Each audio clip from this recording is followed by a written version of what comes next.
محبوب سے محبت کا تقاضا یہ بھی ہوتا ہے کہ محبوب کے علاوہ کوئی اور نظر ہی نہ آئے، محبوب کے علاوہ کسی اور کی تعریف ہی نہ کی جائے، کوئی اور سمجھ میں بھی نہ آئے۔ تو یہ ہمیں اعلیٰ حضرت کی سیرت میں ملتا ہے۔ مشہور واقعہ ہے، ہم اکثر سنتے ہیں کہ ایک مرتبہ ایک صاحب آپ کے پاس آئے اور کہنے لگے کہ حضور وہ نان پارا جو ریاست ہے اس کا ایک امیر ہے، اس کا ایک نواب ہے، تمام شعراء نے اس کے لیے قصیدے لکھے ہیں، نواب نے ان کو نوازا بھی ہے، تو کیوں نہ آپ بھی کوئی قصیدہ لکھ دیں۔ تو اب یہ محبوب تھے نا، تو اعلیٰ حضرت نے کلام تو لکھا، لیکن وہ کلام نان پارا کے نواب کے لیے نہیں لکھا،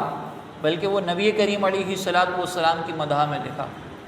اور وہ کیسا لکھا کہ وہ کمال حسن حضور ہے کہ گمان نقص جہاں نہیں، یہی پھول خار سے دور ہے، یہی شمع ہے کہ دعا نہیں، تیرے آگے یوں ہیں دبے لچے فصحاء عرب کے بڑے بڑے، کوئی جانے منہ میں زباں نہیں بلکہ جسم میں جان نہیں۔ پھر آخر میں کہتے ہیں کہ کروں مدح اہل دول رضا، پڑے اس بلا میں میری بلا۔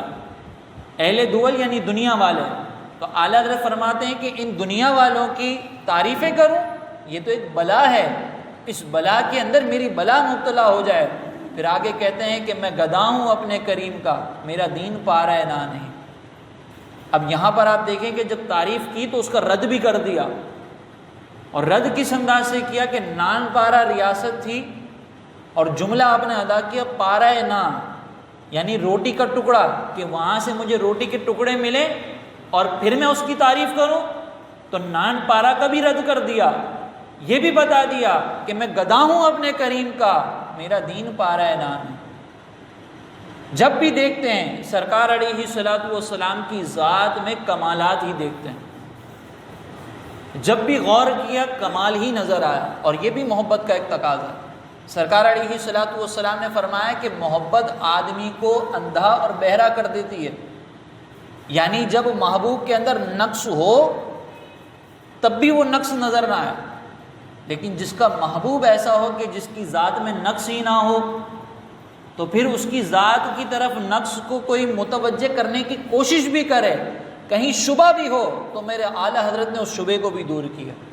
اسی کلام کے اندر آپ دیکھیں اعلیٰ حضرت نے پہلا مصرع کتنا زبردست لکھا، پہلا شعر کیسا بیان کیا۔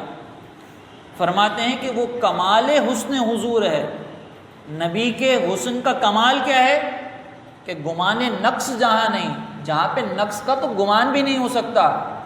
نبی کے حسن کا کمال ایسا ہے کہ جس کے اندر آپ اعتراض کر ہی نہیں سکتے۔ پھر اعلیٰ حضرت فرماتے ہیں یہی پھول خار سے دور ہے، یہ نبی کریم علیہ الصلوۃ والسلام کا حسن ایک پھول ہے، لیکن ذرا غور کرو کہ جب پھول کی بات کرتے ہیں تو پھولوں میں سب سے بہتر ہوتا ہے گلاب کا پھول، لیکن جو گلاب کا پھول ہے اس کے اندر ہوتا ہے کانٹا، جب تم اس گلاب کے پھول کو ہاتھ لگاؤ گے وہ کانٹا، وہ خار تمہیں زخمی کر دے گا۔ تو گلاب کا پھول اگرچہ حسین ہے، پھولوں کا سردار ہے، لیکن اس کے اندر ایک عیب ہے، اور وہ عیب یہ ہے کہ اس پھول کے اندر کانٹا ہے جو تمہیں تکلیف پہنچائے گا۔ لیکن میرے محبوب کا حسن ایسا ہے کہ یہی پھول خار سے دور ہے، یہی شمع ہے کہ دھواں نہیں، شمع جلتی ہے بڑی اچھی لگتی ہے، لیکن اس شمع کے جب دھوئیں اٹھتے ہیں تو الرجی والا اس سے پریشان ہو جاتا ہے، اس سے دور بھاگتا ہے۔ لیکن میرے محبوب کا حسن شمع ہے، لیکن یہ وہ شمع ہے کہ جس میں دھواں نہیں۔ تو اعلیٰ حضرت نے جب مثال بھی دی کہ محبوب کا حسن پھول جیسا ہے، تو اس مثال کے اندر جو عیب کا شائبہ ہو رہا تھا اس کو بھی دور کر دیا کہ ہاں یہ پھول ہے لیکن اس میں خار نہیں ہے، ہاں یہ شمع ہے لیکن اس میں دھواں نہیں ہے۔